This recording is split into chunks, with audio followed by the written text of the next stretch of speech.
तो आज का विषय बड़ा दिलचस्प है। ऊपर तो खैर आप लोगों ने देख लिया होगा, मैं फिर भी आपको दिखा देता हूं।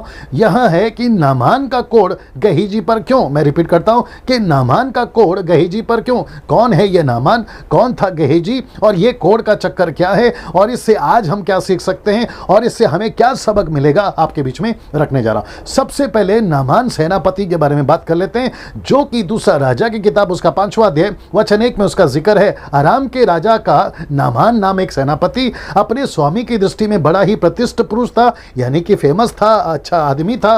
और लिखा है कि यहोवा ने उसके द्वारा अरामियों की विजय किया था, और वह शूरवीर था परंतु कोढ़ी था। ये देखिए, परंतु कोढ़ी था, अच्छा था, शूरवीर था। परमेश्वर ने उसकी मदद भी करी, और मुझे ऐसा लगता है कि वो परमेश्वर को जानता था, परमेश्वर का भय मानता होगा।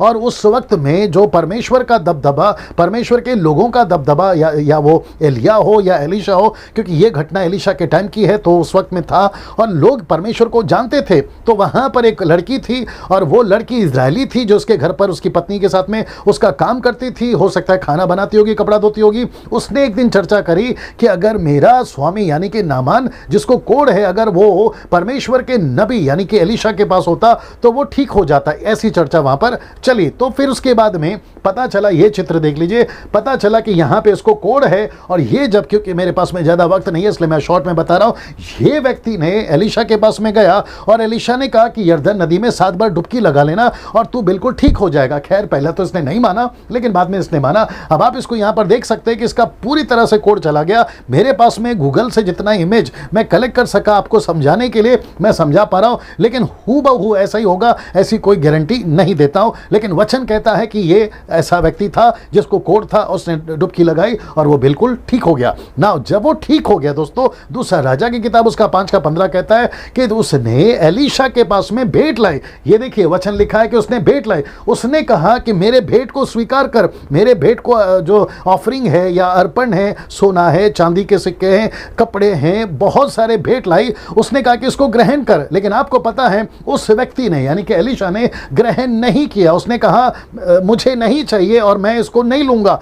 मुझे ऐसा लगता है कि उसके पीछे कई वजह होगी, लेकिन एक वजह यह होगी कि एलीशा कह रहा होगा कि नामान मैंने थोड़ी ठीक किया है, मुझे क्यों भेंट दे रहा है, मैंने थोड़ी चमत्कार किया है, मुझे क्यों भेंट दे रहा है, मेरी प्रशंसा क्यों कर रहा है। अगर तुझे करना है, भेंट देना है, जो भी करना है वो परमेश्वर को कर। तो इसका अगला ही वचन में जो नामान है वो कहता है मुझे परमेश्वर के लिए अर्पण करना है, बेदी पे अर्पण करना है, उसके लिए मिट्टी दे दे। तो यहां पे एलीशा उसको इजाजत देता है कि तू अर्पण कर सकता है। तो ये कॉन्सेप्ट यहां पर क्लियर हो जाता है कि एलीशा ने उससे भेंट इसलिए नहीं ली क्योंकि एलीशा को पता था कि चमत्कार उसने नहीं किया, परमेश्वर ने किया है। ये जो व्यक्ति ठीक हुआ है यहां पर, इसमें एलीशा का हाथ नहीं है, इसमें परमेश्वर का हाथ है। दोस्तों आज भी मैं क्यों ये टॉपिक को निकाल रहा हूं, बड़े ध्यान से सुनिएगा, आखिर तक बने रहिएगा। आज भी जितने भी चमत्कार होते हैं उसके पीछे सो कॉल्ड व्यक्तियों का हाथ नहीं होता है, उसके पीछे परमेश्वर का ही हाथ होता है। यह आपको समझना होगा। ना तेल से होता है, ना रुमाल से होता है, ना कपड़े से होता है, ना हाथ से होता है, ना किसी के परछाई से होता है, ना किसी व्यक्ति के बोलने से होता है। सब कुछ परमेश्वर करता है। तो जब परमेश्वर कर रहा है तो महिमा किसको दें? परमेश्वर को। मनुष्य क्यों ले? डैनियल राज जैसे लोग सोशल मीडिया पर, फेसबुक पर, यूट्यूब पर, या आपके चर्च में, कॉन्सर्ट में, कन्वेंशन में, क्रूसेड में, बड़ी बड़ी महासभाओं में, मेगा चर्चेस में जब चमत्कार होते हैं तो हम महिमा क्यों लें? हम प्रभु को महिमा देना, ये बात को मैं सिखा रहा हूं।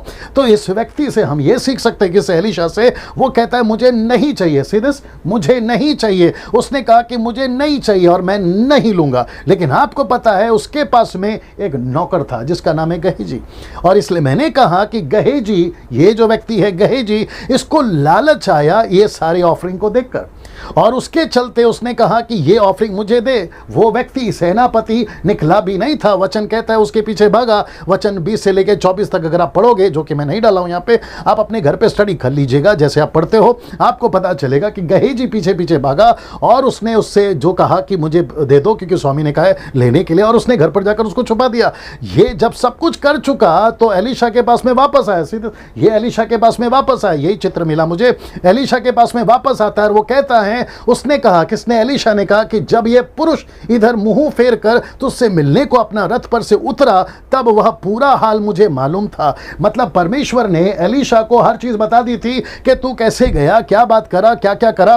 फिर वो कहता है, ये देखिए ये वाला, फिर वो कहता है कि क्या ये समय चांदी, वस्त्र, जलपाई, दाख की बारियां, भेड़ बकरियां, गाय बैल, दास दासी लेने का है? क्या ये वो वक्त है? तो मैं ये इसको कैसे कनेक्ट करूंगा, बड़े ध्यान से सुनिएगा। आज के जो विश्वासी सेवक या फिर प्रभु के दास, नेशनल हो या इंटरनेशनल हो, ये वक्त कौन सा है सर? ये वक्त है आत्मा बचाने का, ये वक्त है चेला बनाने का, ये वक्त है गांव को बचाने का, ये वक्त है शहर को बचाने का, ये वक्त है नाश होने वाले लोगों को बचाने का।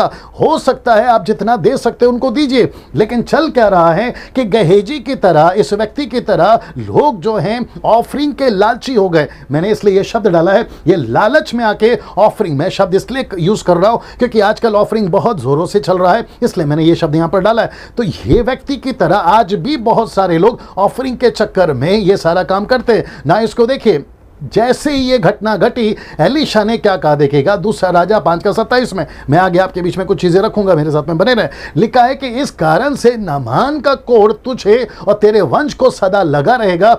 तब वह हिमसा श्वेत कोढ़ी होकर उसके सामने से चला गया। ये देखिए, ये व्यक्ति, मेरे पास में चित्र था, मैंने आपको समझाने के लिए वचन को रखा है ना। उसका कोढ़, किसका कोढ़? नामान का कोढ़। नामान का कोढ़ किसके ऊपर आ गया? गेहजी के ऊपर आ गया। किसके चलते? पैसे के लालच के चलते, पैसे के चक्कर में चलते पूरा कोढ़ जो है इसके ऊपर आ गया। और इसकी परिस्थिति अंत में कैसे हुई पता? इसी के पुस्तक में लिखा है कि राजा की डेवड़ी पर बैठे बैठे एलीशा की कहानियां सुनाते सुनाते इसकी मौत हो गई। तो ऐसा कोढ़ इसके ऊपर क्यों आया? इसलिए लिखा है कि नामान का कोढ़ गेहजी पर क्यों ना। दोस्तों यहां पे देखिए, आजकल बिल्कुल ऐसा ही हो रहा है।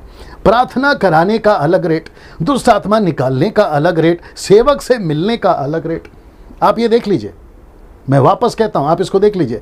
जैसा गेहजी के साथ हुआ ना पैसे के लालच में, एग्जैक्टली आज भी वही चल रहा है। तो आपको कितना सावधान रहना है। अगर कोई पास्टर सुन रहा है, अगर कोई इवेंजलिस्ट सुन रहा है, अगर कोई प्रॉफिट सुन रहा है, मैं आप सभी को कहना चाहता हूं, बहुत ध्यान से सुनेगा। ऐसा आपको लगता होगा कि डैनियल राज की आवाज है, जी नहीं, परमेश्वर आपसे बात कर रहा है। डैनियल राज तो मात्र एक साधन है, लेकिन यह परमेश्वर का वचन है। जैसे मैं हमेशा कहता हूं कि मैं जंगल में खड़ा एक आवाज की तरह, जैसे जॉन द बैप्टिस्ट था, जैसे खोजा के लिए फिलिप था, आज आपके लिए हो सकता है यूट्यूब के माध्यम से मेरी का आवाज है, जो परमेश्वर मेरा बर्तन, मुझ जैसे बर्तन का इस्तेमाल कर रहा है और वो आप तक पहुंचा रहा है। परमेश्वर कह रहा है कि सावधान रहो, प्रार्थना का रेट मत लगाओ, आपके दुष्टात्मा निकालने का रेट मत लगाओ, सेवकों से मिलने का, उन सेवकों से कहूंगा कि सर रेट मत लगाओ। सेवक का अगर बर्थडे है तो गिफ्ट तो कंपलसरी है, उनको मतलब गिफ्ट देना ही है उनको। अगर गिफ्ट नहीं दिया तो पास्टर नाराज हो जाते हैं। कितने कॉल्स मुझे चर्च के मेंबरों से आते हैं कि पास्टर डैनियल, आपका तो चर्च है, आपका भी बर्थडे होता है, लेकिन आप ऐसा जबरदस्ती नहीं करते हैं।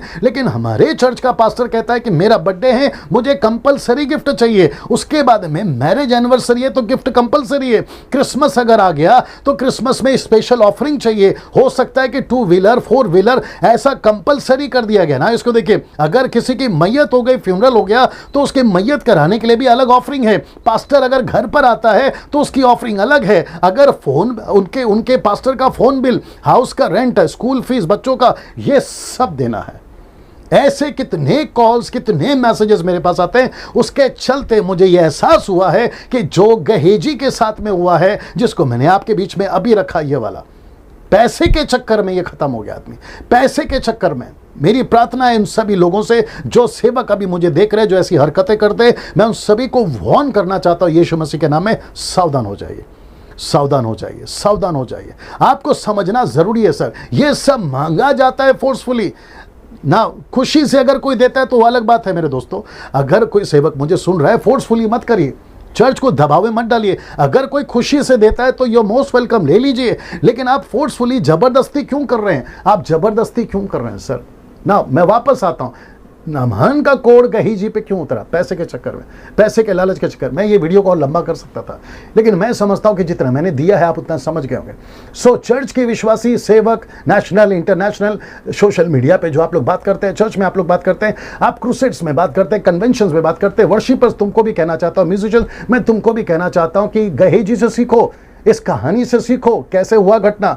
परमेश्वर बर्दाश्त कर रहा है, इसका मतलब ये नहीं है कि हम उसके अनुग्रह का फायदा उठाएं, उसके धीरज का फायदा उठाएं। आज नहीं तो कल एक एक पैसे का आपको हिसाब देना है, इसलिए बहुत सावधान रहिए। मैं सभी को वार्न करना चाहता हूं, सबसे पैसा लेना बंद करिए, कोई रेट मत लगाइए। आप प्रार्थना करना चाहते हैं, फ्री में करिए। आप किसी के घर पे जाना चाहते हैं, फ्री में जाइए। अपना पेट्रोल, अपना गाड़ी, अपना खर्चा करिए। अगर प्रभु देते हैं तो प्रेज गॉड, लेकिन जबरदस्ती किसी से मत करिए। दोस्तों, मैं समझता आप समझ गए होंगे। अगले वीडियो के साथ में फिर मुलाकात होगी, तब तक के लिए जय मसीह।